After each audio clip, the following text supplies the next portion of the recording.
धीरे धीरे करके तुम स्वयं ही थोड़े थोड़े पैसे बचाते चलो। तुम्हारी जो इच्छा है ना कि तुम्हें सोने के कानों की बालियाँ लेनी है या सोने की अंगूठी लेनी है या कुछ भी सोने की लेने की इच्छा है, तो चलो तुम्हारी ये इच्छा बिल्कुल ठीक है, वाजिब है, क्योंकि तुम अपने दम से ये करना चाहते हो। तो थोड़ा समय लगेगा पर ये भी हो जाएगा।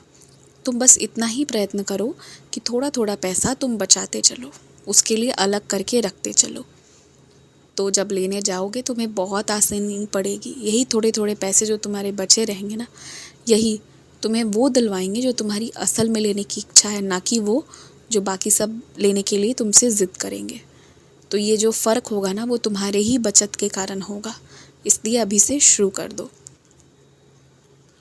जो घर पर बहुत बूढ़े हैं या जो घर पर बहुत बीमार हैं या जो एकदम छोटे हैं, उन लोगों की सेवा करना एकदम सही है, वाजिब है। ऐसा जब करोगे तो बहुत आशीर्वाद मिलेगा। लेकिन जो शरीर से स्वस्थ हैं, चल फिर सकते हैं, अपना काम कर सकते हैं, तो जो काम वो अपना कर सकते हैं ना, वो काम तुम सेवा में करके मुफ्त में मत दो। वो काम उन्हें स्वयं करने दो। क्योंकि जब तुम सेवा उस तरह से कर रहे हो ना, वो सेवा नहीं हुआ। वो उसका अर्थ ये हुआ कि कुछ लोग आराम कर रहे हैं और एक अकेला परेशान हो रहा है। और जब इस तरह का कर्म निकल कर आएगा ना, तो इसका फल भी मिलेगा। और मैं जानता हूँ तुम दुखित अपने लोगों को कभी नहीं देखना चाहते।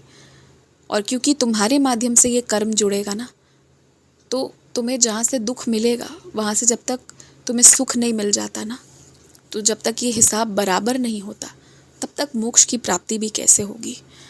तो और कुछ नहीं तो यही सोच करना, किसी की लाठी ज़बरदस्ती मत बनो। जिसे लाठी की ज़रूरत ही नहीं है, जो स्वयं चल फिर सकता है, उसकी लाठी मत बनो। उसे अनावश्यक रूप से लाठी दो ही मत।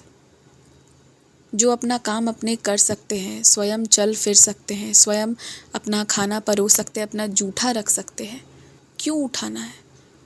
और इस तरह का काम करके तुम्हारे मन को भी तो तकलीफ़ होता है, तो ऐसा काम मत करो, बिल्कुल मत करो। ये मेरा आदेश है।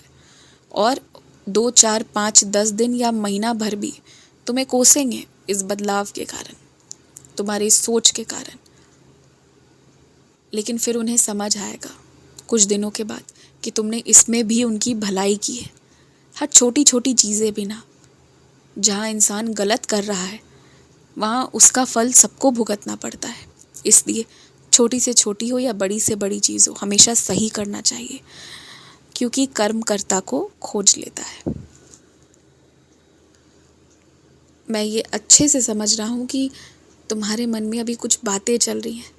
कभी खुद ही अपने भाई बहन ऐसे कोई कुछ कह देते हैं, कभी ससुराल वाले कुछ कह देते हैं, कभी छोटे बच्चे कुछ ऐसा जो उम्र में छोटे हों वो कुछ ऐसा कह देते हैं। ये सब तुम्हें दुख पहुंचाता है, तुम्हारी कमी गिनवाते हैं, या तुम्हें ये बताते हैं कि वो लोग तुमसे खुश नहीं हैं क्योंकि तुम उनके अनुसार नहीं हो।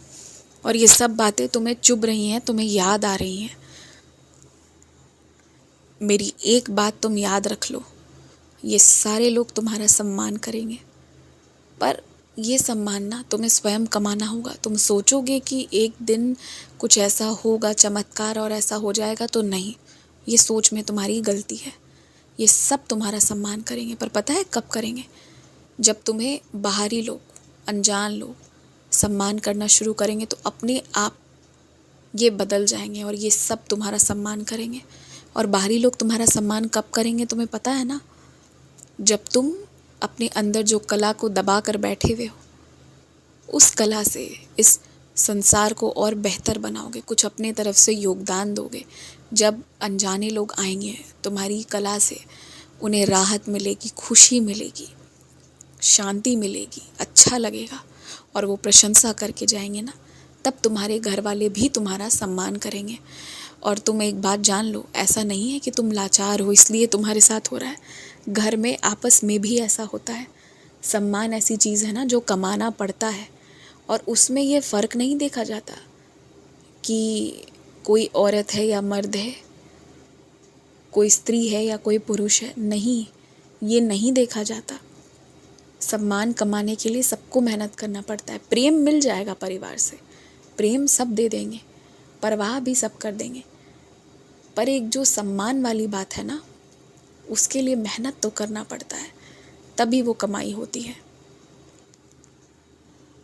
और एक बात सुनो, आज जो तुम्हारी स्थिति खराब हो गई है ना, तुम जितने अच्छे थे उतना ही तुम्हारे साथ अच्छा नहीं हो रहा है।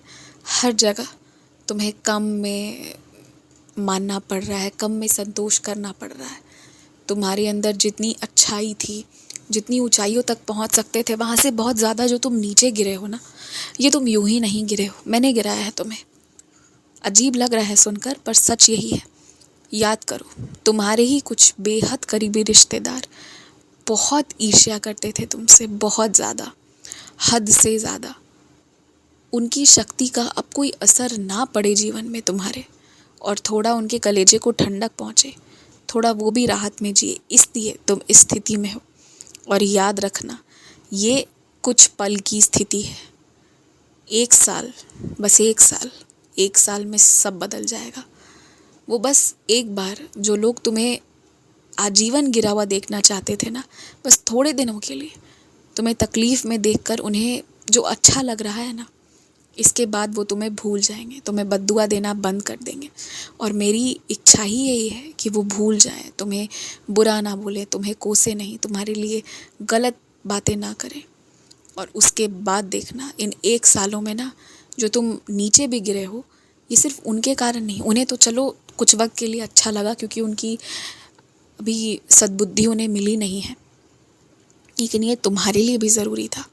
तुम भी पहचान कर लो अपने और पराये लोगों में, तुम भी पहचान कर लो तुम्हारे बुरे समय में कौन तुम्हें अपना माना, किसने नहीं माना, और बुरे समय में क्या होता है ये सब तुम्हें पता रहे, ताकि कल को किसी और का बुरा समय हो ना, तो तुम उसके साथ अच्छा व्यवहार कर पाओ, वैसे लोगों की सहायता कर पाओ। इसलिए मैंने तुम्हें ये समय दिखाया। तुम क्या सोच रहे हो जीवन भर इसमें रहोगे? कभी नहीं। 1 साल 365 दिन, लिख लो आज की तारीख, और आज से 365 दिन बाद वापस आना, और तुम पाओगे कि इतना ज़्यादा सम्मान तुम्हें मिलेगा ना, तुम्हारी ही मेहनत के कारण। पर तुम इतना आगे जा चुके होगे ना, हर व्यक्ति को गर्व हो रहा होगा, और सब ज़बरदस्ती तुम्हारे साथ अपना रिश्ता जोड़ना चाहेंगे, बाहरी लोग भी। ये स्थिति हो जाएगी, देख लेना। तो मैंने ये जो 365 दिन मांगा है ना, ये तुम मुझे दे दो, और इन 365 दिनों में तुम वादा करो मुझसे, किसी के बारे में नहीं सोचोगे, कौन अच्छा किया कौन बुरा किया ये सब सोचोगे ही नहीं, ये वादा करो। और ये 365 दिन मेरे हुए, इसके बाद हम फिर मिलेंगे, और तुम्हारी सफलता में मैं भी आऊँगा शामिल होने। सफलता की जिस दिन खुशी मनाओगे ना, उस दिन मैं भी आऊँगा। आयुष्मान भवा।